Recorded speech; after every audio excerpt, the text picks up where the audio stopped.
ನಾನು ಆರಿಸಿಕೊಂಡಂತ ವಾಕ್ಯ ಭಾಗ ನಮ್ಮ ಕರ್ತನಾಗಿರುವಂತ ಯೇಸು ಕ್ರಿಸ್ತನ ದೈವತ್ವವನ್ನು ನಾವು ಧ್ಯಾನಿಸುತ್ತಾ ಬರ್ತಾ ಇದ್ದೇವೆ.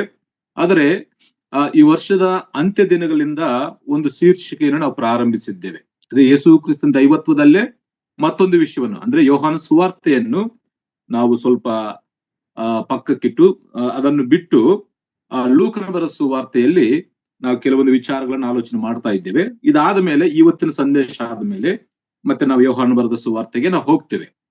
ಯಾಕಂತಂದ್ರೆ ಅಂತ್ಯ ದಿನಗಳಲ್ಲಿ ಇಲ್ಲ, ಈ ವರ್ಷದ ಅಂತ್ಯ ದಿನಗಳಲ್ಲಿ ಇಲ್ಲ, ಕ್ರಿಸ್ಮಸ್ ಸೀಸನ್ ನಲ್ಲಿ, ವರ್ಷದ ಪ್ರಾರಂಭಗಳಲ್ಲಿ ದೇವರಾತ್ಮನು ನಮ್ಮೊಂದಿಗೆ ಮಾತಾಡುವಂತ ಮಾತುಗಳಂತೇಳಿ ಪ್ರತ್ಯೇಕವಾಗಿ ಪವಿತ್ರಾತ್ಮನ ಪ್ರೇರೇಪಣದೊಂದಿಗೆ ಲೂಕನ ಬರೆದ ಸುವಾರ್ತೆ 2ನೇ ಅಧ್ಯಾಯವನ್ನು ನಾನು ಆರಿಸಿಕೊಂಡಿದ್ದೇನೆ. ಮತ್ತು ನನ್ನ ಸಭೆಯಲ್ಲಿ ಕೂಡ, ನಮ್ಮ ಸಭೆಯಲ್ಲಿ ಕೂಡ ಇದೇ ವಿಷಯಗಳನ್ನು ಕೂಡ ನಾನು ಹಂಚಿಕೊಳ್ಳುತ್ತಾ ಬಂದಿದ್ದೇನೆ. ಪ್ರಿಯರೇ, 2ನೇ ಅಧ್ಯಾಯದಲ್ಲಿ ಕರ್ತನಾಗಿರುವಂತ ಯೇಸು ಕ್ರಿಸ್ತನು ಆ ಪರಲೋಕವನ್ನು ಬಿಟ್ಟು ಈ ಭೂಲೋಕಕ್ಕೆ ಮನುಷ್ಯನಾಗಿ ಬಂದಿರುವಾಗ ನಮ್ಮ ವಿಷಯವೂ ಕೂಡ ಅದೇ. ಮನುಷ್ಯನಾಗಿ ಜೀವಿಸಿರುವಂತ ಯೇಸು ಕ್ರಿಸ್ತನಲ್ಲಿ ಕಂಡುಬರುವಂತ ದೈವತ್ವ, ನಿತ್ಯತ್ವದಲ್ಲಿರುವಂತ ಯೇಸು ಕ್ರಿಸ್ತನಲ್ಲಿ ಇರುವಂತ ದೈವತ್ವ ಬಗ್ಗೆ ಆಲೋಚನೆ ಮಾಡ್ತಾ ಇಲ್ಲ. ಆತನು ದೇವರಾಗಿದ್ದನು. ಆದರೆ ಮನುಷ್ಯನಾಗಿ ಈ ಭೂಲೋಕದಲ್ಲಿ ನಮ್ಮಂತ ಶರೀರವನ್ನು ಧರಿಸಿಕೊಂಡು ಈ ಭೂಲೋಕದಲ್ಲಿ ಜೀವಿಸಿದಾಗ ಆತನ ಜೀವನದ ವಿಧಾನದಲ್ಲಿ, ಆತನು ಮಾತಾಡಿರುವಂತ ಮಾತುಗಳಲ್ಲಿ, ಆತನು ಮಾಡಿರುವಂತ ಕಾರ್ಯಗಳಲ್ಲಿ ಕಂಡು ಬಂದಂತ ದೈವತ್ವವನ್ನು ನಾವು ಆಲೋಚನೆ ಮಾಡ್ತಾ ಬರ್ತಾ ಇದ್ದೇವೆ. ಆದರೆ ಕ್ರಿಸ್ಮಸ್ ಸೀಸನ್ ಅಲ್ಲಿ ಆತನು ಹುಟ್ಟಿರುವಂತ ದಿನಗಳಲ್ಲಿ, ಅಂದ್ರೆ ಈ ಭೂಲೋಕದಲ್ಲಿ ಆತನು ಹುಟ್ಟಿದ್ದು ನಿಜ, ನಾನು ಮತ್ತೆ ಅಲ್ಲಿಗೆ ಹೋಗುವುದಿಲ್ಲ. ಆತನು ಹುಟ್ಟಿದ್ದು ನಿಜ, ಆತನ ಈ ಭೂಲೋಕದಲ್ಲಿ ಜೀವಿಸಿದ್ದು ನಿಜ, ಆತನು ಮರಣಿಸಿದ್ದು ನಿಜ, ಆತನ ಮರಣವನ್ನು ಜಯಿಸಿ ಪುನರುತ್ಥಾನವಾಗಿ ಎದ್ದು ಬಂದಿದ್ದು ನಿಜ, ಪರಲೋಕಕ್ಕೆ ಆರೋಹಣವಾಗಿದ್ದದ್ದು ನಿಜ. ಮತ್ತು ತಿರುಗಿ ನಮಗೋಸ್ಕರ ಬರುವಂತ ದೇವರು ಆತನೇ ಆಗಿದ್ದಾನೆ, ಅದು ಕೂಡ ನಿಜ, ಅದು ಕೂಡ ನಡೀಲಿಕ್ಕಿರುವಂತ ಕಾರ್ಯ. ಅಂದ್ರೆ ಈ ಘಟನೆಗಳಲ್ಲಿ ನಮಗೆ ಸಂದೇಶವೇನು ಅಂದ್ರೆ, ಯೇಸು ಕ್ರಿಸ್ತನು ಹುಟ್ಟಿರುವಂತ ದಿನಗಳಲ್ಲಿ ಕೆಲವೊಂದು ಘಟನೆಗಳು ನಡೆದಿದ್ದಾವೆ. ಆ ಘಟನೆಗಳ ಮೂಲಕವಾಗಿ ನಾವು ಸಂದೇಶವನ್ನು ಕೇಳಿಸಿಕೊಳ್ಳುತ್ತಾ ಬರ್ತಾ ಇದ್ದೇವೆ. ಅದರಲ್ಲಿ ಲೂಕನ ಬರೆದ ಸುವಾರ್ತೆ 2ನೇ ಅಧ್ಯಾಯ 1ನೇ ವಚನದಿಂದ 39ನೇ ವಚನದವರೆಗೂ ಪ್ರಾಮುಖ್ಯವಂತ 3 ಸಂದೇಶಗಳನ್ನು ನಾವು ಕೇಳಿಸಿಕೊಳ್ಳುತ್ತಾ ಇದ್ದೇವೆ. ಅನೇಕ ವಿಷಯಗಳಿದಾವೆ. ಅದ್ರ ದೇವರಾತ್ಮನು ನನಗೆ ಕೊಟ್ಟಂತ ಪ್ರೇರೇಪಣೆಯಲ್ಲಿ 3 ಸಂದೇಶಗಳನ್ನು ನಿಮ್ಮ ಮುಂದೆ ಇಡ್ಲಿಕ್ಕೆ ನಾನು ಇಷ್ಟವುಳ್ಳವನಾಗಿದ್ದೇನೆ. ಅದರಲ್ಲಿ ಮೊದಲನೇ ವಿಷಯ ಈಗಾಗಲೇ ನಾವು ಧ್ಯಾನಿಸಿದ್ದೇವೆ. ದೇವರು ತನ್ನ ಪ್ರವಚನವನ್ನು ನೆರವೇರಿಸಿಕೊಳ್ಳುವುದಕ್ಕಾಗಿ, ಇಲ್ಲಾಂದ್ರೆ ದೇವರು ತನ್ನ ವಾಕ್ಯವನ್ನು, ತನ್ನ ಚಿತ್ತವನ್ನು ನೆರವೇರಿಸಿಕೊಳ್ಳುವುದಕ್ಕಾಗಿ ಮಾನವರ ಹೃದಯಗಳನ್ನು ಪ್ರೇರೇಪಿಸುತ್ತಾನೆ.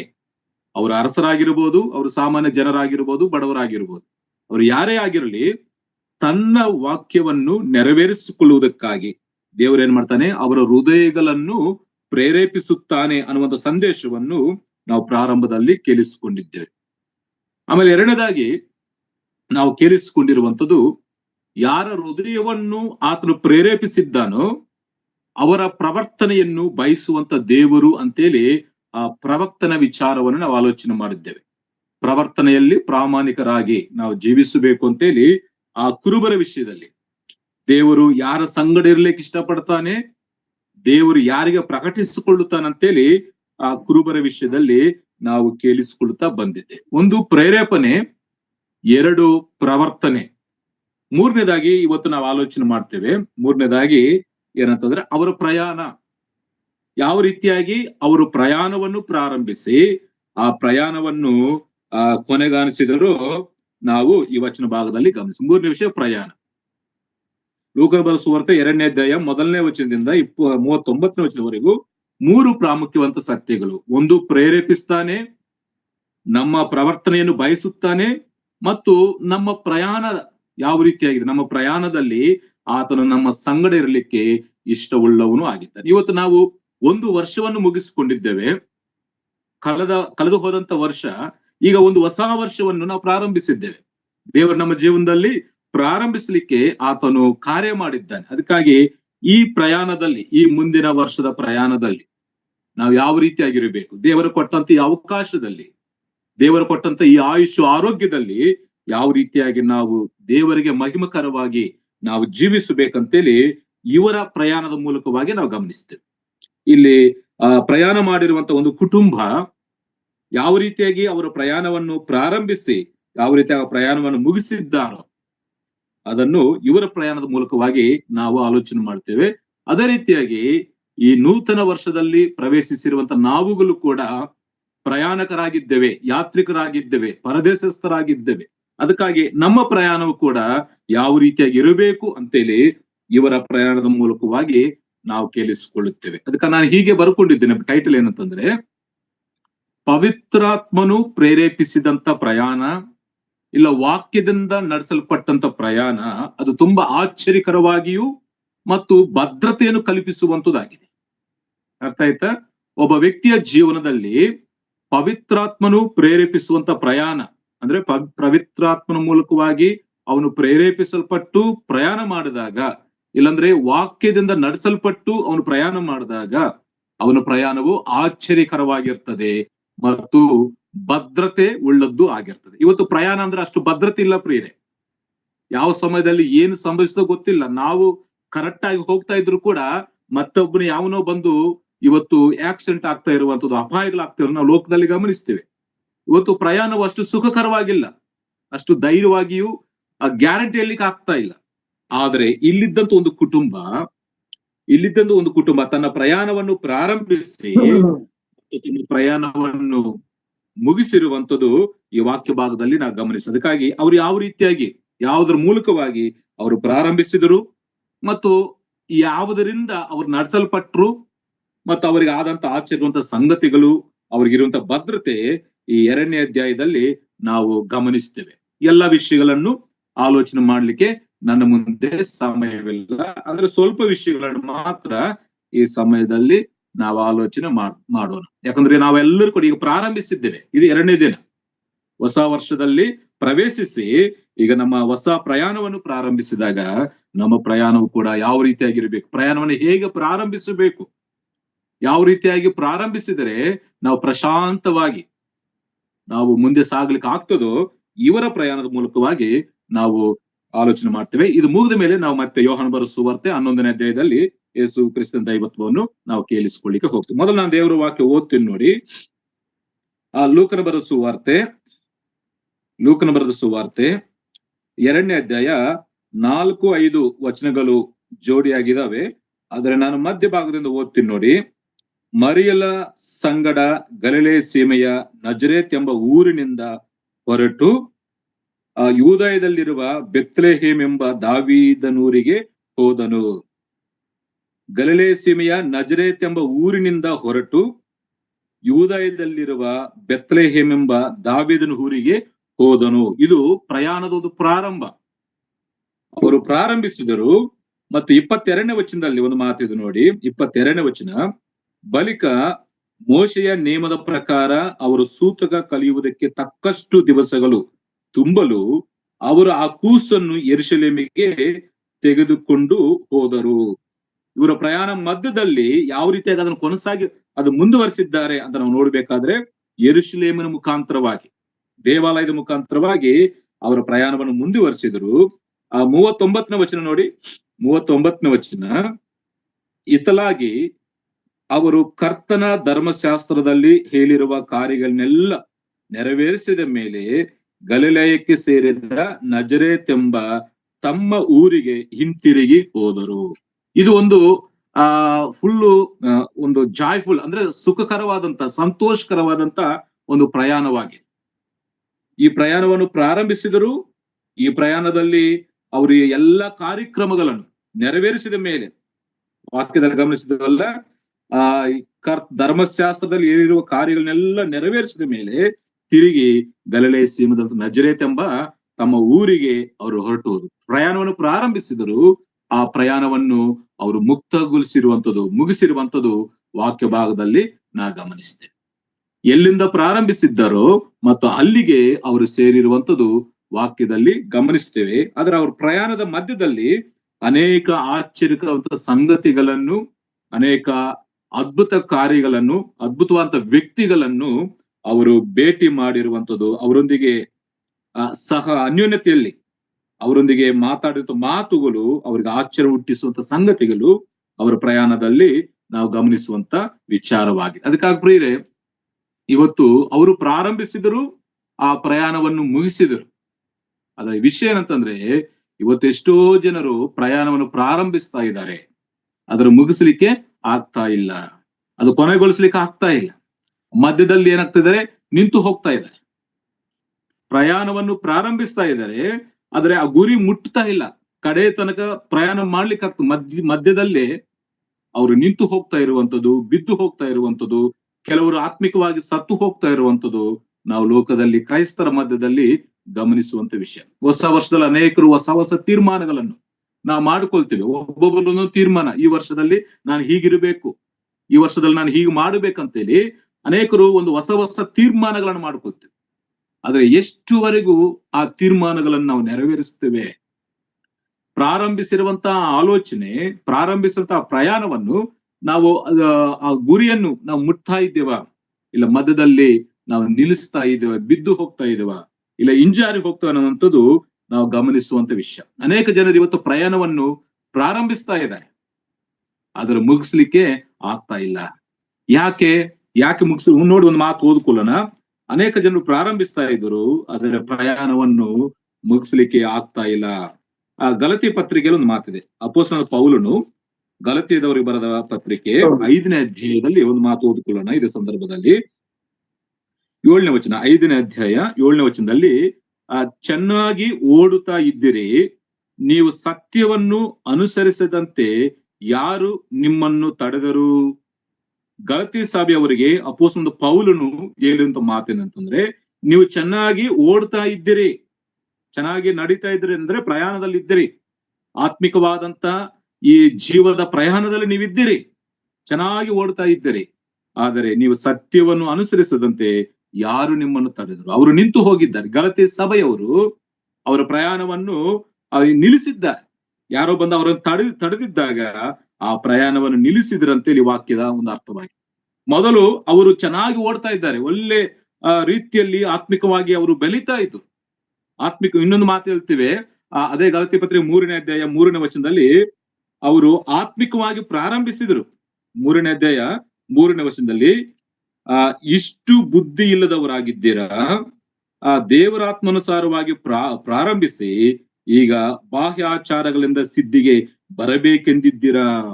ಇವರು ಪ್ರಾರಂಭಿಸಿದ್ದು ಆತ್ಮಿಕವಾಗಿ ಪ್ರಾರಂಭಿಸಿದ್ದಾರೆ. ಆದರೆ 5ನೇ ಅಧ್ಯಾಯ 7ನೇ ವಚನದಲ್ಲಿ ಯಾರು ನಿಮ್ಮನ್ನು ತಡೆದರು? ಆತ್ಮಿಕವಾಗಿ ಪ್ರಾರಂಭಿಸಿ ಈಗ ಬಾಹ್ಯ ಕಾರ್ಯಗಳಿಂದ ಸಿದ್ಧಿಗೆ ಬರಲಿಕ್ಕೆ ಪ್ರಯತ್ನಿಸ್ತಾ ಇದ್ದೀರಾ. ಇಷ್ಟು ಬುದ್ಧಿ ಇಲ್ವಾ ನಿಮಗಂತೇಳಿ ಆ ಗಲತಿ ಸಭೆಯವರ ವಿಷಯದಲ್ಲಿ ಪೌಲನು ಹೇಳಿರುವಂತ ಮಾತನ್ನು ನಾ ಗಮನಿಸ್ತೀನಿ. ಅದಕ್ಕಾಗಿ ಪ್ರಿಯರೇ, ಇವತ್ತು ಅನೇಕ ಜನರು ಕೂಡ ಪ್ರಯಾಣವನ್ನು, ತಮ್ಮ ಜೀವನ ಓಟವನ್ನು ಪ್ರಾರಂಭಿಸ್ತಾ ಇದ್ದಾರೆ, ಅದ್ರ ಗುರಿ ಮುಟ್ಲಿಕ್ಕೆ ಆಗ್ತಾ ಇಲ್ಲ, ಮಧ್ಯದಲ್ಲಿ ನಿಂತು ಹೋಗ್ತಾ ಇದೆ. ಆದ್ರೆ ನಾವು ಓದಿರುವಂತ ಈ ಕುಟುಂಬ ಅದು ತನ್ನ ಪ್ರಯಾಣವನ್ನು ಪ್ರಾರಂಭಿಸಿದೆ, ಆ ಪ್ರಯಾಣವನ್ನು ಮುಂದುವರಿಸಿಕೊಂಡು ಮತ್ತು ಅದನ್ನು ಮುಗಿಸಿ ತಮ್ಮ ಪ್ರಾಂತಕ್ಕೆ ಅವರು ಬಂದಿರುವಂತದ್ದು ವಾಕ್ಯದಲ್ಲಿ ಗಮನಿಸುವಂತ ವಿಷಯ. ಅದಕ್ಕಾಗಿ ಯಾಕೆ ನಿಂತು ಹೋಗ್ತಾ ಇದ್ದಾರೆ ಅಂತ ನಾವು ಗಮನಿಸಬೇಕಾದ್ರೆ, ಈ ಗಲತಿ ಸಭೆಯವರು ನಿಂತು ಹೋಗ್ಲಿಕ್ಕೆ 3 ಕಾರಣಗಳುಂಟು. ಇಲ್ಲಿ ನೋಡಿ, ಚೆನ್ನಾಗಿ ಓಡ್ತಾ ಇದ್ದೀರಿ, ನೀವು ಸತ್ಯವನ್ನು ಅನುಸರಿಸದಂತೆ ಯಾರು ನಿಮ್ಮನ್ನು ತಡೆದರು? ಅಂದ್ರೆ ಈ ಗಲತಿ ಸಭೆಯವರು ನಿಂತು ಹೋಗ್ಲಿಕ್ಕೆ 3 ಕಾರಣ. ಒಂದು, ಪಾಪ. ಒಬ್ಬ ವ್ಯಕ್ತಿಯ ಜೀವನದಲ್ಲಿ ಪಾಪವು ಪ್ರವೇಶಿಸಿದಾಗ ಆಧ್ಯಾತ್ಮಿಕವಾದಂತ ಪ್ರಯಾಣವನ್ನು ಮುಂದುವರಿಸಿಕೊಂಡು ಹೋಗ್ಲಿಕ್ಕೆ ಆಗುವುದಿಲ್ಲ. ಅನೇಕ ಭಕ್ತರಾಗಿ ಬಿದ್ದು ಹೋದರು. ಒಳ್ಳೆ ಭಕ್ತರಾಗಿ ಆತ್ಮಿಕವಾಗಿ ಪ್ರಾರಂಭಿಸಿದಂತವರು, ಆತ್ಮಿಕವಾಗಿ ಅದನ್ನು ಪ್ರಯಾಣವನ್ನು ಪ್ರಾರಂಭಿಸಿದಂತವರು ಏನಾಗಿದ್ದಾರೆ ಅಂದ್ರೆ, ಪಾಪವು ಪ್ರವೇಶಿಸಿದಾಗ, ಇಲ್ಲ ಪಾಪಕ್ಕೆ ಅವಕಾಶ ಕೊಟ್ಟಾಗ ಅವ್ರು ಏನಾಗಿದ್ದಾರೆ, ಆ ಪ್ರಯಾಣವನ್ನು ಬಿಟ್ಟು ಹೋಗಿರುವಂತದ್ದು, ಆಧ್ಯಾತ್ಮಿಕ ಜೀವನದಲ್ಲಿ ಬಿದ್ದು ಹೋಗಿರುವಂತದ್ದು ವಾಕ್ಯದಲ್ಲಿ ಗಮನಿಸುವಂತ ಒಂದು ವಿಷಯ. ಅದಕ್ಕಾಗಿ ಒಬ್ಬ ವ್ಯಕ್ತಿ ಯಾಕೆ ನಿಂತು ಹೋಗ್ತಾನೆ? ಪ್ರಾರಂಭಿಸಿದಂತ ಪ್ರಯಾಣವನ್ನು ಕೊನೆಗಾಣಿಸ್ಲಿಕ್ಕೆ ಆಗದೆ, ಗುರಿ ಮುಟ್ಲಿಕ್ಕೆ ಆಗದೆ ಮಧ್ಯದಲ್ಲಿ ಯಾಕೆ ಬಿದ್ದು ಹೋಗ್ತಾನಂದ್ರೆ, ಮೊದಲ ಒಂದು ಕಾರಣ ಪಾಪಕ್ಕೆ ಅವಕಾಶವನ್ನು ಕೊಟ್ಟಾಗ ನಾವು ಪ್ರಯಾಣವನ್ನು ಮುಂದುವರಿಸಲಿಕ್ಕೆ ಆಗುತ್ತೆ. 2, ಇಲ್ಲಿ ಗಲತಿ ಸಭೆಯರು ಚೆನ್ನಾಗಿ ಓಡ್ತಾ ಇದ್ದರು, ಆದರೆ ಇಲ್ಲಿ ಒಂದು ದುರ್ಬೋಧನೆ ಬಂತು. ಗಲತಿ ಸಭೆಯಲ್ಲಿ ದುರ್ಬೋಧನೆ ಬಂದದ್ರಿಂದ ಅವರು ಆಧ್ಯಾತ್ಮಿಕವಾಗಿ ಬೆಳಿಲಿಕ್ಕೆ, ಪ್ರಯಾಣ ಮಾಡ್ಲಿಕ್ಕೆ ಆಗಲಿಲ್ಲ ಅಂತ ಹೇಳಿದ್ರ ಅರ್ಥ. ಅಲ್ಲಿ ಸುನ್ನತಿ ವಿಚಾರದಲ್ಲಿ, ಬಾಹ್ಯ ವಿಚಾರಗಳಲ್ಲಿ, ಶಾರೀರಿಕವಾದಂತ ಕಾರ್ಯಗಳಲ್ಲಿ ಅವರು ಹೆಚ್ಚಾಗಿ ಅವರು ಜೀವಿಸ್ತಾ ಇದ್ದದ್ರಿಂದ ಆಧ್ಯಾತ್ಮಿಕವಾದಂತ ಪ್ರಯಾಣವನ್ನು ಅವರು ನಿಲ್ಲಿಸಿದ್ದಾರೆ. ಎರಡನೇ ಒಂದು ಕಾರಣ, ನಾವು ದುರ್ಬೋಧನೆಗಳಿಗೆ ಅವಕಾಶ ಕೊಟ್ರೆ, ನಾವು ಈ ಸುಳ್ಳಾದಂತ ಕಾಲ್ಪನಿಕವಾದಂತ ತತ್ವಜ್ಞಾನಕ್ಕೆ, ವಿಪರೀತವಾದಂತ ತತ್ವಜ್ಞಾನಗಳಿಗೆ ನಾವು ಅವಕಾಶವನ್ನು ಕೊಟ್ಟಾಗ ನಮ್ಮ ಆಧ್ಯಾತ್ಮಿಕವಾದಂತ ಪ್ರಯಾಣ ಏನಾಗ್ತದೆ, ನಿಂತು ಹೋಗ್ತದೆ. ಅದಕ್ಕಾಗಿ ಗಲತಿ ಸಭೆಯಲ್ಲಿ ಕೂಡ ಅನೇಕ ದುರ್ಬೋಧನೆಗಳುಂಟು. ಸುನ್ನತಿ ಮುಖಾಂತರ ನೀವು ರಕ್ಷಣೆ ಹೊಂದಬೇಕಂತೇಳಿ, ಮತ್ತು ಕೆಲವೊಂದು ಕಾರ್ಯಕ್ರಮಗಳು ಮಾಡಬೇಕಂತೇಳಿ, ಲೋಕಾಚಾರವಾದಂತ ಆಚಾರ ಸಂಪ್ರದಾಯಗಳು ಮಾಡಬೇಕಂತೇಳಿ ಅನೇಕ ದುರ್ಬೋಧನೆಗಳು ಅವರ ಸಭೆಯಲ್ಲಿ ಬಂದದ್ರಿಂದ ಅವ್ರು ಏನಾಗಿದ್ದಾರೆ, ಆತ್ಮಿಕವಾದಂತ ಪ್ರಯಾಣವನ್ನು ಬಿಟ್ಟಿರುವ. ಇದು ಎರಡನೇ ಕಾರಣ. ದುರ್ಬೋಧನೆಗೆ ಅವಕಾಶ ಕೊಟ್ಟಾಗ ನಮ್ಮ ಪ್ರಯಾಣವು ನಿಂತು ಹೋಗ್ತದೆ. ಮೂರನೇ ವಿಷಯ, ಈ ಲೋಕ ಸಂಬಂಧವಾದಂತ ಐಹಿಕವಾದಂತ ವಿಚಾರಗಳಿಗೆ ಅವಕಾಶ ಕೊಟ್ಟಾಗ ನಮ್ಮ ಆಧ್ಯಾತ್ಮಿಕವಾದಂತ ಪ್ರಯಾಣವು ನಿಂತು. 3 ಕಾರಣ. ಒಬ್ಬ ವ್ಯಕ್ತಿ ಆತ್ಮಿಕವಾಗಿ ಪ್ರಾರಂಭಿಸಿ, ಇಲ್ಲ ದೇವರ ಆತ್ಮಾನುಸಾರವಾಗಿ ಪ್ರಾರಂಭಿಸಿ ಅವನು ನಿಂತು ಹೋಗ್ಲಿಕ್ಕೆ ಕಾರಣ ಏನಂತಂದ್ರೆ, ಮೊದಲನೇದು ಪಾಪಕ್ಕೆ ಅವಕಾಶವನ್ನು ಕೊಟ್ಟಾಗ ಅವನು ನಿಂತು ಹೋಗ್ತಾನೆ. 2, ಒಂದು ವೇಳೆ ಅವನಲ್ಲಿ ದುರ್ಬೋಧನೆ ಪ್ರವೇಶಿಸಿದಾಗ, ಇಲ್ಲ ದುರ್ಬೋಧನೆಗೆ ಅವಕಾಶವನ್ನು ಕೊಟ್ಟಾಗ ಅವನು ಆಧ್ಯಾತ್ಮಿಕವಾಗಿ ನಿಂತು ಹೋಗ್ತಾನೆ.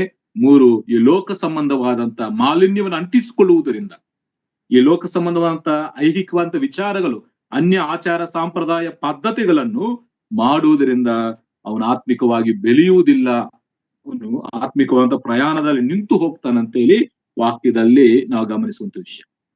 ಅದಕ್ಕಾಗಿ ಗಲತಿ ಸಭೆಯವರು ಚೆನ್ನಾಗಿ ಓಡ್ತಾ ಇದ್ದರು, ಆದರೆ ಅವರು ಈ ದುರ್ಬೋಧನೆಗಳಿಗೆ, ಈ ಬಾಹ್ಯ ಆಚಾರಗಳಿಗೆ ಅವರ ಅವಕಾಶವನ್ನು ಕೊಟ್ಟು ಅವರು ನಿಂತು ಹೋಗಿರುವಂತದ್ದು ವಾಕ್ಯದಲ್ಲಿ ಗಮನಿಸಿ. ಅದಕ್ಕಾಗಿ ಕಾರ್ಯ ಆರಂಭಕ್ಕಿಂತ ಕಾರ್ಯ ಅಂತ್ಯವೇ ಮೇಲಂತಲೇ ಪ್ರಸಂಗಿ ಕೂಡ ಹೇಳ್ತಾರೆ. ಕಾರ್ಯಗಳು ಪ್ರಾರಂಭಿಸುವುದು ದೊಡ್ಡ ವಿಷಯ ಅಲ್ಲ ಪ್ರಿಯರೇ, ಅದನ್ನು ಪೂರ್ಣಗೊಳಿಸುವಂಥದ್ದು ವಿಶೇಷವಾದದ್ದು, ಅದು ದೊಡ್ಡ ವಿಷಯ. ಅದಕ್ಕೆ ಇವತ್ತು ಅನೇಕ ಜನರು ಈ ಹೊಸ ವರ್ಷದಲ್ಲಿ ತಮ್ಮ ಪ್ರಯಾಣಗಳನ್ನು ಪ್ರಾರಂಭಿಸಿದ್ದಾರೆ. ಅದನ್ನು ಮುಂದುವರಿಸಿಕೊಂಡು ಹೋಗಬೇಕಾದ್ರೆ ಈ 3 ವಿಷಯದಲ್ಲಿ, ಪಾಪ, ದುರ್ಬೋಧನೆಗಳು, ಈ ಲೋಕ ಸಂಬಂಧವಾದಂತ ಆಚಾರ ಸಂಪ್ರದಾಯಗಳಿಗೆ ನಾವು ಅವಕಾಶವನ್ನು ಕೊಡದೆ, ದೇವರು ನಮಗೆ ಕೊಟ್ಟಂತ ಈ ಹೊಸ ಪ್ರಯಾಣ, ಈ ಹೊಸ ವರ್ಷದಲ್ಲಿ, ಈ ಹೊಸ ಪ್ರಯಾಣದಲ್ಲಿ ನಾವು ಗುರಿ ಮುಟ್ಟಬೇಕು. ನಮ್ಮ ಗುರಿ ಯಾವುದು? ಯೇಸು ಕ್ರಿಸ್ತನು ಬರುವಂತದ್ದೇ. ಆತನು ಬರುವವರೆಗೂ, ಆತನ ಮುಂದೆ ನಾವು ನಿಲ್ಲಬೇಕು. ಅಷ್ಟುವರೆಗೂ ನಮ್ಮನ್ನು ನಾವು ಕಾಪಾಡಿಕೊಳ್ಳುತ್ತಾ, ನಮಗೆ ಕೊಟ್ಟಂತ ಈ ಓಟದಲ್ಲಿ ಚಿರಚಿತ್ತದಿಂದ ನಾವು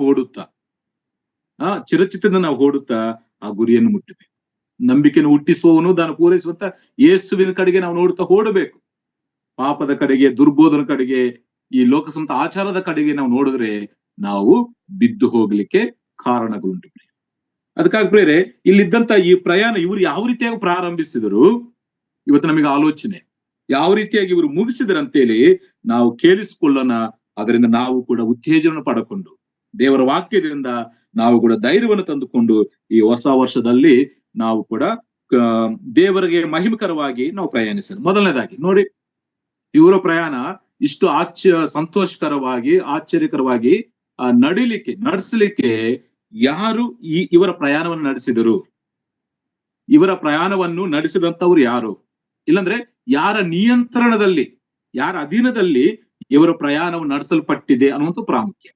ಒಬ್ಬ ವ್ಯಕ್ತಿ ಸುಖಕರವಾಗಿ, ಸಂತೋಷಕರವಾಗಿ, ಆಶ್ಚರ್ಯಕರವಾಗಿ ತನ್ನ ಪ್ರಯಾಣವನ್ನು ನಡೆಸಬೇಕಾದ್ರೆ ನಿಯಂತ್ರಣೆ ಮಾಡುವಂತವ್ರು ಇರಬೇಕು. ಈಗ ನಾವು ಬಸ್ ನಲ್ಲಿ ಪ್ರಯಾಣ ಮಾಡುವಾಗ ಡ್ರೈವರ್ ನಿಯಂತ್ರಣವಿಲ್ಲದೆ ತಪ್ಪಿದ್ರೆ ನಮ್ಮ ಪ್ರಯಾಣವು ಸುಖಕರವಾಗಿರುವುದಿಲ್ಲ. ಅದಕ್ಕಾಗಿ ಯಾರು ನಡೆಸ್ತಾ ಇದ್ದಾರೆ ಅದು ಪ್ರಾಮುಖ್ಯವಾದಂತ ವಿಷಯ. ಯಾರು ನಮ್ಮನ್ನು ನಿಯಂತ್ರಣ ಮಾಡ್ತಾ ಇದ್ದಾರೆ, ಯಾರ ಅಧೀನದಲ್ಲಿ ಇದ್ದುಕೊಂಡು ನಾವು ನಡೀತಾ ಇದೀವಿ ಅನ್ನುವಂಥದ್ದು ಪ್ರಾಮುಖ್ಯವಾದಂತ ಒಂದು ವಿಷಯ. ಇವರ ಪ್ರಯಾಣ ಯಾರು ಪ್ರಾರಂಭಿಸಿದರು ಅಂತ ನಾವು ನೋಡ್ಬೇಕಾದ್ರೆ, ನಾನು ಕಳೆದ ಸಾರಿ ಹೇಳಿದ್ದೆ, 1ನೇ ವಚನದಿಂದ ನಾ ಗಮನಿಸುವಾಗ ಈ ಪ್ರಯಾಣಕ್ಕೆ ಪ್ರೇರೇಪಣೆ ಕೊಟ್ಟಂತವ್ರು ಯಾರು? ದೇವರೇ.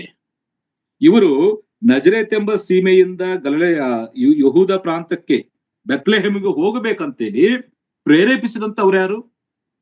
ಕರ್ತನಾಗಿರುವಂತ ದೇವರು ಅರಸನ ಹೃದಯದಲ್ಲಿ ಪ್ರೇರೇಪಣೆ ಹುಟ್ಟಿಸಿದಾಗ ಆ ಪ್ರೇರೇಪಣೆಗೆ ವಿಧೇಯರಾಗಿ ಇವರು ತಮ್ಮ ಪ್ರಯಾಣವನ್ನು ಪ್ರಾರಂಭಿಸಿದರು. ಅದಕ್ಕಾಗಿ ಇವರು ದೇವರ ಪ್ರೇರೇಪಿಸಲ್ಪಟ್ಟಾಗ ಅವರು ಪ್ರಯಾಣವನ್ನು ಪ್ರಾರಂಭಿಸಿದರು.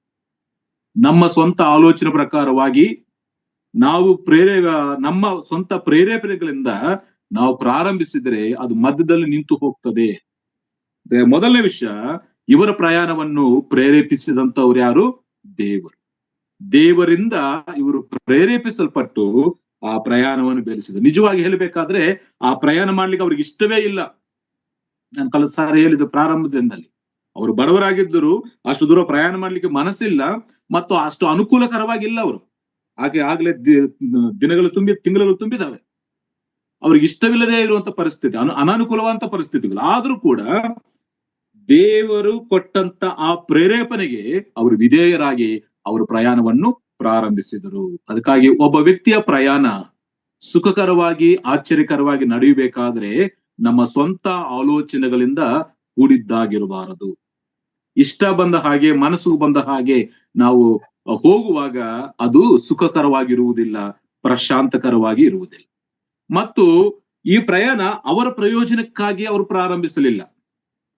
ಒಂದು, ಅವರ ಸ್ವಂತ ಆಲೋಚನೆಗಳಿಂದ ಅವರು ಪ್ರಾರಂಭಿಸಲಿಲ್ಲ, ಮತ್ತು ಅವರ ಪ್ರಯೋಜನಕ್ಕಾಗಿ ಅವರು ಪ್ರಾರಂಭಿಸಲಿಲ್ಲ. ಅದಕ್ಕಾಗಿ ದೇವರ ಒಂದು ಪ್ರೇರೇಪಣದ ಪ್ರಕಾರವಾಗಿ ಅವರು ಪ್ರಾರಂಭಿಸಿದರು. ದೇವರ ಚಿತ್ತವನ್ನು ನೆರವೇರಿಸಬೇಕು. ಏನು ಚಿತ್ತ? ಬೆತ್ಲೆಹೇಮಿನಲ್ಲಿ ಯೇಸು ಹುಟ್ಟಬೇಕು, ಅದು ದೇವರ ಚಿತ್ತ. ಆ ಚಿತ್ತಕ್ಕೆ ವಿಧೇಯರಾಗಿ ಅವರು ತಮ್ಮ ಪ್ರಯಾಣವನ್ನು ಪ್ರಾರಂಭಿಸಿದಾಗ ಆಶ್ಚರ್ಯಕರವಂತ ಅದ್ಭುತವಂತ ಸಹಾಯವು ಅವರಿಗೆ ಸಿಕ್ಕಿರುವಂತದ್ದು ವಾಕ್ಯದಲ್ಲಿ ಗಮನಿಸ್ತೇವೆ. ಅದಕ್ಕೆ ಮೊದಲನೇ ವಿಷಯ, ಇವರ ಪ್ರಯಾಣಕ್ಕೆ ಪ್ರೇರೇಪಣೆ ಕೊಟ್ಟವರು ದೇವರಾಗಿದ್ದಾನೆ. ದೇವರ ಪ್ರೇರೇಪಣದೊಂದಿಗೆ ಅವರು ಪ್ರಯಾಣವನ್ನು ಪ್ರಾರಂಭಿಸಿದರು. ತಮ್ಮ ಸ್ವಂತ ಆಲೋಚನೆಯನ್ನು ಪ್ರಾರಂಭಿಸಲಿಲ್ಲ, ತಮ್ಮ ಸ್ವಂತ ಪ್ರಯೋಜನಕ್ಕಾಗಿ ಪ್ರಾರಂಭಿಸಲಿಲ್ಲ, ಅವರ ಇಷ್ಟಾನುಸಾರವಾಗಿ ಪ್ರಾರಂಭಿಸಲಿಲ್ಲ. ದೇವರು ಪ್ರೇರೇಪಿಸಿದಾಗ ಅವರು ಹೊರಟು ಹೋದರು. ಅದ್ಭುತವಾದಂತ ರೀತಿಯಲ್ಲಿ ಆ ಪ್ರಯಾಣ ಮುಗಿಸಿಕೊಂಡು ಮತ್ತೆ ಅವರ ಪ್ರಾಂತಕ್ಕೆ ಹಿಂತಿರುಗಿ ಬಂದರು. ಅದಕ್ಕೆ ಮೊದಲ ವಿಷಯ, ನಮ್ಮ ಪ್ರಯಾಣದಲ್ಲಿ ದೇವರು ಪ್ರೇರೇಪಿಸಲ್ಪಟ್ಟಂತ ಪ್ರಯಾಣವನ್ನು ನಾವು ಮಾಡುವಾಗ ನಮ್ಮ ಜೀವನದಲ್ಲಿ ಕೂಡ ಅದ್ಭುತವಾದಂತ ಸಂಗತಿಗಳನ್ನು ನಾವು ಅನುಭವಿಸಲಿಕ್ಕೆ ಸಾಧ್ಯ. ಕೆಲವರು ಅನ್ಮಿಟ್ ನಲ್ಲಿದ್ದಾರೆ, ಮೀಟ್ ಮಾಡ್ರಿ, ಎಲ್ಲರೂ ಮೀಟ್ ಮಾಡ್ಕೊಳ್ರಿ. ಓಕೆ, ನಾವು ಮೊದಲನೇ ವಿಷಯ ನೋಡಿದ್ದೇವೆ, ಇವರ ಪ್ರಯಾಣ ಇಷ್ಟು ಸುಖಕರವಾಗಿ ಆಶ್ಚರ್ಯಕರವಾಗಿ ನಡೀಲಿಕ್ಕೆ ಕಾರಣ ಆ ಪ್ರಯಾಣವು ದೇವರಿಂದ ಪ್ರೇರೇಪಿಸಲ್ಪಟ್ಟಂತ ಪ್ರಯಾಣ, ಸ್ವಂತ ಆಲೋಚನೆ ಸ್ವಂತ ಪ್ರಯೋಜನಕ್ಕಾಗಿ ಮಾಡಿದ್ದಲ್ಲ. ಇದು ನಮ್ಮ ಮನಸ್ಸಿನಲ್ಲಿ ಇಟ್ಕೊಳ್ಳೋಣ. ಎರಡನೇ ವಿಷಯ, ಅವರ ಪ್ರಯಾಣದಲ್ಲಿ ದೇವರು ಅದ್ಭುತವಾಗಿ ಸಹಾಯ ಮಾಡಿದ್ದಾನೆ. ದೇವರು ಯಾರಿಗೆ ಪ್ರೇರೇಪಣೆ ಕೊಟ್ಟು ನಡೆಸ್ತಾನೋ ದೇವರು ಅವರನ್ನು ಬಿಡುವಂತ ದೇವರಲ್ಲ. ತನ್ನ ಅದ್ಭುತವಂತ ಸಹಾಯವನ್ನು ಅವರಿಗೆ ಒದಗಿಸಿಕೊಡುವಂತ ದೇವರಾಗಿದ್ದಾನಂತೇಳಿ ಈ ವಚನ ಭಾಗದಲ್ಲಿ ನಾವು ಗಮನಿಸ್ತೇವೆ. ಒಂದು ವಚನ ಓದ್ತೀನಿ ನೋಡಿ. ಅವರ ಪ್ರಯಾಣದಲ್ಲಿ ದೇವರ ಅದ್ಭುತವಂತ ಸಹಾಯ, ಯಾವ ರೀತಿಯಾಗಿ ದೇವರು ಸಹಾಯ ಮಾಡಿದ್ದಾನೆ ಅಂತ ನಾವು ನೋಡ್ಬೇಕಾದ್ರೆ 17ನೇ ವಚನ ನಾನು ಓದ್ತಾ ಇದ್ದೇನೆ. ಅದನ್ನು ನೋಡಿದಾಗ ಅವರ ಮಗುವಿನ ವಿಷಯದಲ್ಲಿ ತಮಗೆ ಹೇಳಿದ್ದ ಮಾತನ್ನು ತಿಳಿಯಪಡಿಸಿದರು. ಅದನ್ನು ಕೇಳಿದವರೆಲ್ಲರೂ ತಮಗೆ ಕುರುಬರು ಹೇಳಿದ ಮಾತುಗಳಿಗೆ ಆಶ್ಚರ್ಯಪಟ್ಟರು. ಆದರೆ ಮರೆಯಲು ಆ ಮಾತುಗಳನ್ನೆಲ್ಲ ತನ್ನ ಮನಸ್ಸಿನಲ್ಲಿ ಇಟ್ಟುಕೊಂಡು ಯೋಚಿಸುತ್ತಿದ್ದಳು. ಪ್ರಿಯರೇ, ಇಲ್ಲಿ ಕುರುಬರು ಬಂದು ಆ ವಿಷಯಗಳನ್ನು ತಿಳಿಸಿದಾಗ ಅದನ್ನು ಕೇಳಿದವರೆಲ್ಲರೂ ಏನಾಗಿದ್ದಾರೆ? ಆಶ್ಚರ್ಯಪಟ್ರು. ಕುರುಬರು ಬಂದು ಆ ವಿಷಯಗಳನ್ನು ತಿಳಿಸಿದಾಗ ಅವರೆಲ್ಲರೂ ಏನಾಗಿದ್ದಾರೆ? ಅಲ್ಲಿದ್ದಂತ ಜನರೆಲ್ಲರೂ ಕೂಡ ಅವ್ರು ಆಶ್ಚರ್ಯಪಟ್ರು. ಅದನ್ನ ನಾನು ಹೇಳಿಕ್ಕೆ ಇಷ್ಟಪಟ್ಟಿದ್ದು 7ನೇ ವಚನದಲ್ಲಿ ಅವರಿಗೆ ಸ್ಥಳ ಕೊಡ್ಲಿಕ್ಕೆ ಯಾರು ಮನಸ್ಸಿಲ್ಲ. ಅವರನ್ನು ಏನ್ ಮಾಡ್ತಾರೆ? ತಳ್ಳಿ ಬಿಡ್ತಾ ಇದ್ರು. ಆ ಮಗುವನ್ನು ಮಲಗಿಸ್ಲಿಕ್ಕೆ ಸ್ವಲ್ಪವೂ ಸ್ಥಳ ಕೊಟ್ಟಿಲ್ಲ. ಅದಕ್ಕಾಗಿ ಅಷ್ಟುವರೆಗೂ ಕುರುಬರ ಬರುವುದಕ್ಕಿಂತ ಮುಂಚೆ ಅವರು ಯಾವ ರೀತಿಯಾಗಿದ್ದಾರೆ? ಎಲ್ಲರಿಂದ ಕೈ ಬಿಡಲ್ಪಟ್ಟವರಾದ್ರು, ಯಾರು ಇಲ್ಲದವರಾಗಿದ್ದರು. ಒಬ್ಬ ಅನಾಥ ಪರಿಸ್ಥಿತಿಯಲ್ಲಿ ಅವರು ಇದ್ರು. ಆದ್ರೆ ಯಾವಾಗ ದೇವರ ಆ ಕುರುಬರನ್ನ ಅವ್ರ ಜೊತೆಗೆ ಕಲಿಸಿದ್ದಾನೋ, ಆ ಕುರುಬರು ಹೇಳಿರುವಂತ ಮಾತುಗಳನ್ನು ಕೇಳಿಸ್ಕೊಂಡು ಅವರೆಲ್ಲರೂ ಕೂಡ ಏನಾಗಿದ್ದಾರೆ? ಆಶ್ಚರ್ಯಪಟ್ರು. ಎಲ್ಲರೂ ಕೂಡ ಮಗು ಸುತ್ತಲೂ ಸೇರಿರ್ಬೋದು. ಅವರೆಲ್ಲರೂ ಕೂಡ ವಿಸ್ಮಯ ಪಟ್ಟಿದ್ದಾರೆ, ಆಶ್ಚರ್ಯಪಟ್ಟಿದ್ದಾರೆ. ಕುರುಬರ ವಿಷಯಗಳಿಗೆ ಅವರು ಆಶ್ಚರ್ಯಪಟ್ಟು ಅವರೆಲ್ಲರ ಹತ್ತರಕ್ಕೆ ಬಂದಿರುವಂತದ್ದು ವಾಕ್ಯದಲ್ಲಿ ಗಮನಿಸಿ. ಅದಕ್ಕಾಗಿ ಮೊದಲು ಆ ಛತ್ರದಲ್ಲಿ ಅವರು ಎಲ್ಲೋ ಒಬ್ಬಂಟಿಗರಾಗಿ, ಯಾರು ಸಹಾಯವಿಲ್ಲದೆ, ಮಗುವನ್ನು ಮಲಗಿಸ್ಲಿಕ್ಕೆ ಕೂಡ ಸ್ಥಳವಿಲ್ಲದೆ ಅವ್ರು ಇರುವಾಗ ದೇವರ ಅದ್ಭುತವಂತ ಸಹಾಯ ನೋಡ್ರಿ, ಆ ಕುರುಬರನ್ನು ಕಲಿಸಿದಾಗ ಅವರ ಸ್ಥಾನ ನೋಡಿ ಅವರಿಗೆ ಅನೇಕ ಜನರು ಅವ್ರ ಸುತ್ತಲೂ ಬಂದು ಆ ಮಗುವಿನ ವಿಷಯದಲ್ಲಿ ಅವರು ಹೇಳುವಂತ ಮಾತುಗಳಿಗೆ ಆಶ್ಚರ್ಯಪಟ್ರು. ಅದಕ್ಕೆ ನಾನು ಹೀಗೆ ಬರ್ಕೊಂಡಿದ್ದೇನೆ ಪ್ರಿಯರೇ, ಮೊದಲು ನಮಗೆ ಅಗೌರವ ಇರ್ತದೆ, ನಮ್ಮನ್ನು ಯಾರು ಸನ್ಮಾನಿಸುವುದಿಲ್ಲ, ಯಾರು ಕೂಡ ಕೇರ್ ಮಾಡುವುದಿಲ್ಲ. ಆದ್ರೆ ದೇವರು ನಮಗೆ ಸಹಾಯ ಮಾಡಿದಾಗ, ದೇವರು ನಮ್ಮ ಸಂಗಡಿರುವಾಗ, ದೇವರು ತನ್ನ ಸಹಾಯವನ್ನು ಕಲಿಸ್ಕೊಟ್ಟಾಗ ನಮ್ಮ ಜೀವನದಲ್ಲಿ ಅದ್ಭುತವಾದ ಸಂಗತಿಗಳನ್ನ ನೋಡ್ತೀವಿ. ಮೊದಲು ಈ ಕುಟುಂಬ ಯಾರು ಇಲ್ಲದಂತ ಕುಟುಂಬವಾಗಿತ್ತು, ಆದ್ರೆ ದೇವರೊಂದು ಸಹಾಯವನ್ನು ನಾವು ನೋಡ್ತೇವೆ. ದೇವರ ಸಹಾಯ ಬಂದಾಗ ಅವರೆಲ್ಲರೂ ಹತ್ರ ಸೇರಿ ಬಂದಿದ್ದಾರೆ, ಅವರೆಲ್ಲರೂ ಕೂಡ ಆಶ್ಚರ್ಯ ಪಟ್ಟಿದ್ದಾರೆ ಪ್ರಿಯರೇ. ಅದಕ್ಕಾಗಿ ದೇವರು ಪ್ರೇರೇಪಿಸುವ ಪ್ರಯಾಣದಲ್ಲಿ ದೇವರ ಸಹಾಯವು ಇದ್ದೇ ಇರ್ತದೆ. ನಾವು ಮಾಡುವಂತ ಪ್ರಯಾಣಗಳಲ್ಲಿ ಒಂದೊಂದ್ಸಾರಿ ನಾವು ವಿಶೇಷವಾದಂತ ವ್ಯಕ್ತಿಗಳಾಗಿ ಕಾಣಿಸ್ಕೊಳ್ತೇವೆ. ಒಂದು ಬಸ್ ನಲ್ಲಿ ಪ್ರಯಾಣ ಮಾಡುವಾಗ, ಒಂದು ಟ್ರೈನ್ ನಲ್ಲಿ ಪ್ರಯಾಣ ಮಾಡುವಾಗ ದೇವರು ನಮ್ಮ ಪ್ರಯಾಣದಲ್ಲಿದ್ದರೆ, ದೇವರ ಸಹಾಯವನ್ನು ನಾವು ಅನುಭವಿಸ್ತಾ ಇದ್ರೆ ಅವರು ಒಂದು ವಿಶೇಷವಾದಂತ ವ್ಯಕ್ತಿಗಳಾಗಿ ಕಾಣಿಸ್ಕೊಳ್ತಾರೆ.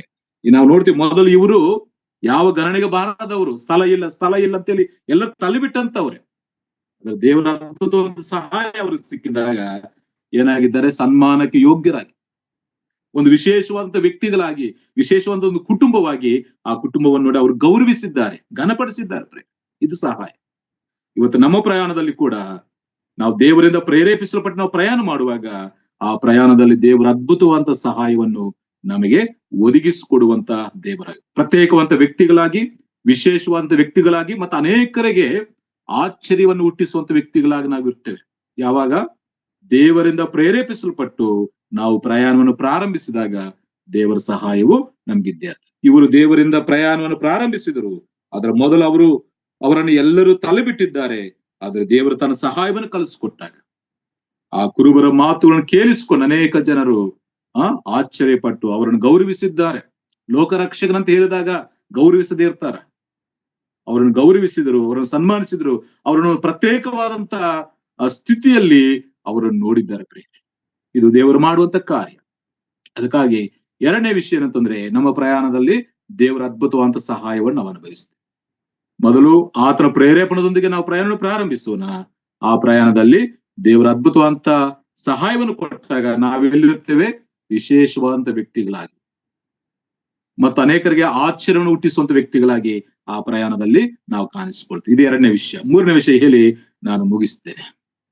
ಮತ್ತು ಇವರ ಪ್ರಯಾಣವನ್ನು ಯಾರು ನಡೆಸಿದ್ದಾರೆ ಅಂತ ನಾವು ನೋಡಬೇಕಾದ್ರೆ, ಒಂದು ದೇವರ ಪ್ರೇರೇಪಣೆ. ಆದ್ರೆ 21ನೇ ವಚನದಿಂದ 24ನೇ ವಚನವರೆಗೆ ನಾವು ಓದಬೇಕಾದ್ರೆ, ಧರ್ಮಶಾಸ್ತ್ರದಲ್ಲಿ ಹೇಳಿರುವಂತ ಮಾತುಗಳ ಪ್ರಕಾರವಾಗಿ ಅವ್ರು ಏನ್ ಮಾಡ್ತಾರೆ, ದೇವಾಲಯಕ್ಕೆ ಕರೆದುಕೊಂಡು, ಧರ್ಮಶಾಸ್ತ್ರದಲ್ಲಿ ಹೇಳಿರುವ ಪ್ರಕಾರವಾಗಿ ಅವ್ರು ಏನ್ ಮಾಡ್ತಾರೆ, ಕಾರ್ಯಗಳನ್ನು ಮಾಡ್ತಾರೆ, ಬಲಿ ಕೊಡ್ತಾರೆ. ನೋಡಿ 23ನೇ ವಚನದಲ್ಲಿ, ಯಾಕಂದ್ರೆ ಸ್ವಚ್ಛಲ ಗಂಡಲ್ಲ ಕರ್ತನಿಗೆ ಮೀಸಲೆನಿಸಿಕೊಳ್ಳುವುದೆಂಬುದಾಗಿ ಕರ್ತನ ಧರ್ಮಶಾಸ್ತ್ರದಲ್ಲಿ ಬರೆದಿರುವಂತೆ ಅದನ್ನು ಆತನಿಗೆ ಸಮರ್ಪಿಸಬೇಕಾಗಿತ್ತು. 24ನೇ ವಚನದಲ್ಲಿ, ಇದಲ್ಲದೆ ಕರ್ತನ ಧರ್ಮಶಾಸ್ತ್ರದಲ್ಲಿ ಹೇಳಿರುವಂತೆ, ಆ ವಚನ ಭಾಗದಲ್ಲಿ ಗಮನಿಸುವಾಗ ಕರ್ತನ ಧರ್ಮಶಾಸ್ತ್ರದಲ್ಲಿ ಬರೆದಿರುವಂತೆ, ಕರ್ತನ ಧರ್ಮಶಾಸ್ತ್ರ ಹೇಳಿರುವಂತೆ ಅವರು ತಮ್ಮ ಕಾರ್ಯಗಳನ್ನು ಮಾಡ್ತಾ ಬಂದ್ರು. ಈಗ ದೇವಾಲಯಕ್ಕೆ ಬರುವಂತದ್ದು ಕೂಡ ಧರ್ಮಶಾಸ್ತ್ರದಲ್ಲಿ ಬರೆದಿರುವಂತ ಮಾತು. ಅದಕ್ಕಾಗಿ ನಾನು ಹೀಗೆ ಹೇಳ್ಕೊಂಡಿದ್ದೇನೆ, ಈಗ ಬರ್ಕೊಂಡಿದ್ದೇನೆ, ಅವರ ಪ್ರಯಾಣ ವಾಕ್ಯದಿಂದ ನಡೆಸಲ್ಪಟ್ಟಂತ ಪ್ರಯಾಣ. ವಾಕ್ಯದಿಂದ ಅವರು ನಡೆಸಲ್ಪಟ್ಟದ್ದರಿಂದ ದೇವರು ಅವರ ಪ್ರಯಾಣವನ್ನು ಆಶೀರ್ವದಿಸಿದ್ದಾರೆ. ದೇವರ ವಾಕ್ಯದಿಂದಲೇ ಅವರು ದೇವಾಲಯಕ್ಕೆ ನಡೆಸಲ್ಪಟ್ಟಿದ್ದಾರೆ. ದೇವರ ವಾಕ್ಯದಿಂದಲೇ ಭಕ್ತಪರನಂತ ಸಿಮಿಯೋನನು ಅವರನ್ನು ಭೇಟಿ ಮಾಡಿ ಆಶ್ಚರ್ಯವಾದ ಸಂಗತಿಗಳನ್ನು ತಿಳಿಸ್ತಾನೆ.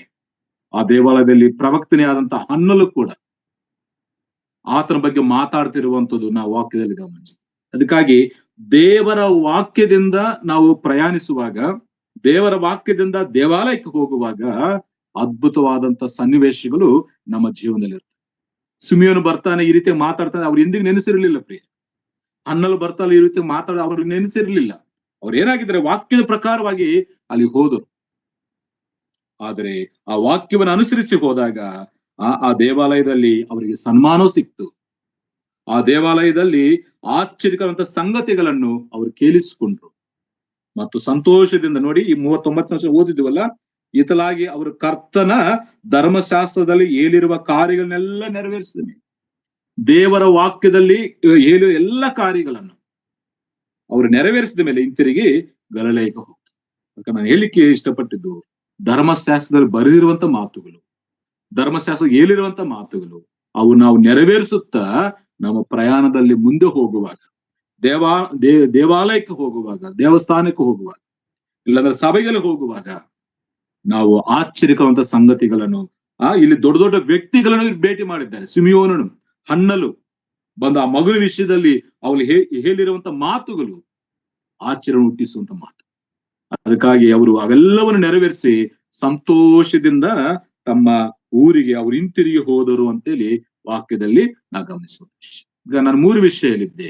ಇವರ ಪ್ರಯಾಣವು ಇಷ್ಟು ಸುಖಕರವಾಗಿ, ಆಶ್ಚರ್ಯಕರವಾಗಿ, ಭದ್ರತೆಯಿಂದ ನಡೆಸಲ್ಪಡ್ಲಿಕ್ಕೆ ಕಾರಣ ಏನಂತಂದ್ರೆ, ಮೊದಲು ಅವರು ಪವಿತ್ರಾತ್ಮ ಪ್ರೇರೇಪಣೆಯಿಂದ ಪ್ರಾರಂಭಿಸಿದರು. ಆ ಪ್ರಯಾಣದಲ್ಲಿ ದೇವರ ಸಹಾಯವು ಅವರಿಗೆ ಒದಗಿ ಬಂತು. 3, ದೇವರ ವಾಕ್ಯದಿಂದ ಅವರು ದೇವಾಲಯಕ್ಕೆ ನಡೆಸಲ್ಪಟ್ರು. ದೇವಾಲಯದಲ್ಲಿ ಅದ್ಭುತವಾದಂತ ಮಾತುಗಳನ್ನು, ಅದ್ಭುತವಾದ ವ್ಯಕ್ತಿಗಳನ್ನು ಅವರು ಭೇಟಿ ಮಾಡಿ ಧರ್ಮಶಾಸ್ತ್ರ ಹೇಳಿರುವ ಕಾರ್ಯಗಳನ್ನೆಲ್ಲ ನೆರವೇರಿಸಿ ಸಂತೋಷದಿಂದ, ಆನಂದದಿಂದ ಅವರು ಹೊರಟು ಹೋಗಿದ್ರು. ಒಂದು ವೇಳೆ ಪ್ರಾರಂಭಿಸಿದ ಸ್ವಲ್ಪ ದುಃಖದಲ್ಲಿ ಪ್ರಾರಂಭಿಸಿರ್ಬೋದು. ಯಾಕೆ, ಅವರಿಬ್ಬರಾಗಿ ತಿಂಗಳುಗಳು ತುಂಬಿರುವಂತ ಹೆಣ್ಣು ಮಗಳನ್ನು ಕರ್ಕೊಂಡು ಬರಬೇಕಾದ್ರೆ ಮನಸ್ಸಿನಲ್ಲಿ ನೋವಿರಬಹುದು. ಆದ್ರೆ ಬರ್ತಾ ಬರ್ತಾ ದೇವರ ಸಹಾಯ, ಅದ್ಭುತವಂತ ಸಹಾಯ ದೇವರು ಅವರಿಗೆ ಕಲಿಸ್ಕೊಟ್ಟಾಗ ಅವರ ಹೃದಯ ತುಂಬಿ ತುಳುಕ್ತಾ ಇರುತ್ತೆ. ಕುರುಬರಿ ಹೇಳಿರುವಂತ ಮಾತುಗಳು, ಸಿಮಿಯೋನು ಹೇಳಿರುವಂತ ಮಾತುಗಳು, ಹನ್ನಲು ಹೇಳಿರುವಂತ ಮಾತುಗಳು, ಮತ್ತು ಮತ್ತೆ ಬರ್ಸುವಂತ ಜೋಯಿಸ್ ಹೇಳಿರುವಂತ ಮಾತುಗಳು, ಇವೆಲ್ಲವೂ ಕೂಡ ತಂದೆ ತಾಯಿಗಳ ಹೃದಯವನ್ನು ಎಷ್ಟೋ ಸಂತೋಷಕ್ಕೆ, ಆನಂದಕ್ಕೆ ಗುರಿ ಮಾಡಿ. ಕಾರಣ ಅವರು ದೇವರ ಪ್ರೇರೇಪಣೆಗೆ ವಿಧೇಯರಾಗಿ ಪ್ರಯಾಣವನ್ನು ಪ್ರಾರಂಭಿಸಿದರು, ಸಂತೋಷವಾಗಿ ತಮ್ಮ ಮನೆಗೆ ಸೇರಿದರು. ಇದರಿಂದ ನಮ್ಮ ಪ್ರಯಾಣಗಳು ಇವತ್ತು ಯಾವುದರಿಂದ ನಾವು ಪ್ರಾರಂಭಿಸ್ತಾ ಇದ್ದೇವೆ? ದೇವರು ಪ್ರೇರೇಪಿಸಿರುವಂತ ಪ್ರಯಾಣದಲ್ಲಿ ದೇವರ ಸಹಾಯವು ಇದ್ದೇ ಇರ್ತದೆ. ನಾವು ವಿಶೇಷವಂತ ವ್ಯಕ್ತಿಗಳಾಗಿರ್ತೇವೆ, ಪ್ರತ್ಯೇಕವಂತ ವ್ಯಕ್ತಿಗಳಾಗಿ ಕಾಣಿಸ್ಕೊಳ್ತೇವೆ ಮತ್ತು ದೇವರ ಸಹಾಯವನ್ನು ಅನುಭವಿಸ್ತೇವೆ. ಒಂದು ವೇಳೆ ನನ್ನ ಇಷ್ಟಾನುಸಾರವಾಗಿ, ನನ್ನ ಬುದ್ಧಿಪೂರ್ವಕವಾಗಿ ನಾನು ಪ್ರಾರಂಭಿಸಿದರೆ ಅದು ಮುಂದುವರಿಸಲಿಕ್ಕೆ ಆಗುವುದಿಲ್ಲ. ಗಲಾತ್ಯ ಸಭೆಯವರ ಹಾಗೆ ಮಧ್ಯದಲ್ಲಿ ನಿಂತು ಹೋಗ್ತದೆ, ಆ ಗುರಿ ಮುಟ್ಲಿಕ್ಕೆ ಆಗುವುದಿಲ್ಲ. ನೀವು ಚೆನ್ನಾಗಿ ಓಡ್ತಾ ಇದ್ದೀರಿ, ಯಾಕೆ ನೀವು ನಿಂತಿದ್ರಿ? ನಿಮ್ಮನ್ನ ತಡೆದವರು ಯಾರು? ಆತ್ಮಾನುಸಾರವಾಗಿ ಪ್ರಾರಂಭಿಸಿ ಶರೀರಾನುಸಾರವಾಗಿ ಪರಿಪೂರ್ಣರಾಗ್ತೀರಾ? ಅಲ್ಲ ಪ್ರಿಯ, ನಾವು ಆತ್ಮಾನುಸಾರವಾಗಿ ಪ್ರಾರಂಭಿಸಿದ್ದೇವೆ, ಆತ್ಮಾನುಸಾರವಾಗಿ ಅದನ್ನು ಮುಗಿಸೋಣ. ದೇವರು ಕರ್ತನಾದ ಯೇಸು ಕ್ರಿಸ್ತನು ಬರಲಿಕ್ಕೆ ಸಿದ್ಧನಾಗಿದ್ದಾನೆ. ಯಾವ ಸಮಯದಲ್ಲಿ ಬರ್ತಾನೆ ಗೊತ್ತಿಲ್ಲ. ಆತ ಬರುವಂತ ಸಮಯಕ್ಕೆ ನಾವು ಸಿದ್ಧರಾಗಿ ಆತನಿಂದ ಪ್ರೇರೇಪಿಸಲ್ಪಡುತ್ತಾ ದೇವರ ವಾಕ್ಯವನ್ನು ನೆರವೇರಿಸುತ್ತಾ ಈ ಭೂಲೋಕದಲ್ಲಿ ಜೀವಿಸೋಣ. ಆ ರೀತಿ ಜೀವಿಸಲಿಕ್ಕೆ ದೇವರ ಆತ್ಮನು ನಮಗೆ ಸಹಾಯ ಮಾಡಲಿ. ದೇವರು ಕೊಟ್ಟಂತ ಅವಕಾಶಕ್ಕಾಗಿ ದೇವರ ಸೇವಕರಿಗೂ ನಿಮ್ಮೆಲ್ಲರಿಗೂ ನನ್ನ ಪ್ರೀತಿಯ ವಂದನೆಗಳು ತಿಳಿಸುತ್ತಾ ನನ್ನ ಮಾತುಗಳನ್ನು ಮುಗಿಸ್ತಾ ಇದ್ದೀನಿ. ಎಲ್ಲರಿಗೂ ಧನ್ಯವಾದ.